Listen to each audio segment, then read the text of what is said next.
ওহে আল্লাহর বান্দা, তুমি কি সেই ব্যক্তি নও যে বারবার আল্লাহর কাছে প্রতিজ্ঞা করেও তওবার উপর অটল থাকতে পারে না, যার গুনাহগুলো প্রকাশ করে দেওয়া হলে সমাজের কেউ তার পাশে ঘেঁষবে না,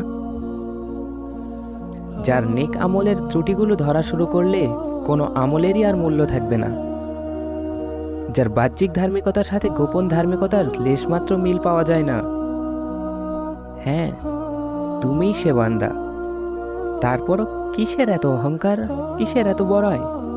কোন যোগ্যতায় অন্যদের তুচ্ছ জ্ঞান করো, অন্যের গীবত গাও?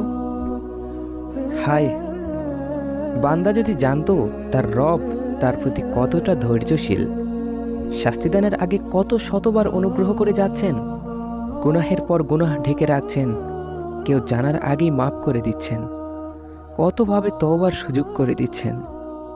হায়, বান্দা যদি জানতো।